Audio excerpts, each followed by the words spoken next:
এবং পাশাপাশি একজন সম্মানীয় অতিথি তিনি এসেছেন। আমরা শুনলাম তিনি এই এলাকার এই হরিচন্দ্রপুর একজন যোগ্যতম একটা মানুষ।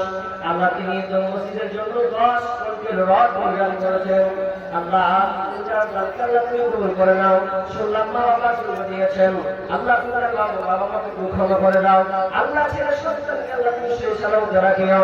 শুনলাম তুমি একজন গরিবের বর্তমান সমাজসেবী হিসেবে কাজ করেন। আল্লাহ তার হাতের যশকে আল্লাহ তুমি বাড়িয়ে দাও। আল্লাহ তার হায়াতকে বাড়িয়ে দাও। আল্লাহ যতদিন থাকবে আল্লাহ তুমি তার কল্যাণ এমন হইয়ে দিও। আল্লাহ যেন সমাজের কাজ তিনি ভালোভাবে করতে পারেন। আল্লাহ এবং আল্লাহ তাকে এইভাবে হালাতে বাঁচিয়ে রাখিও। রব্বুল আলামিন এই এলাকাবাসীকে সুশান্তি রাখিও। আল্লাহ তাআলা এবং তাদের কর্মকর্তা যারা আছেন তাদের কালাম বিষয় সালামতে রাখিও। রব্বানা তাকাব্বাল মিন্না ইন্নাকা আনতাস সামিউল আলিম। আমিন সুম্মা আমিন।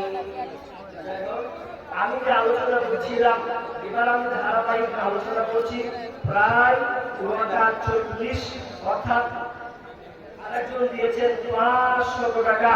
আল্লাহুম্মা সাল্লি আলাইহি আল্লাহুম্মা বারিক আলাইহি। আল্লাহ তুমি তাকে আল্লাহ কবুল করে নাও।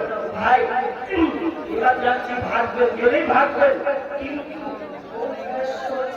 আমি বয়ানকে আর লম্বা করব না। আমি মসজিদের উন্নতি করতে জালসা আমি আলোচনা লম্বা করছি না।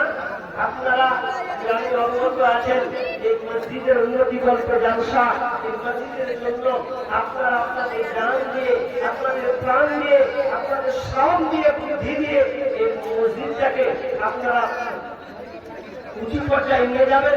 অনেক কাজ বাকি থাকলে সেটা আপনাদের এই দান দিয়ে হবে। আপনারা কি ওয়াল্লা করবেন না? আমি আপনাদেরকে বলছি ভাই, যারা এখানে গ্রামে যারা মানুষ আছেন, যারা দানশীল ব্যক্তি আছেন, তাদেরকে বলবো আপনারা হাতকে প্রতিষ্ঠিত করুন। এই মসজিদের জন্য আপনারা দেন।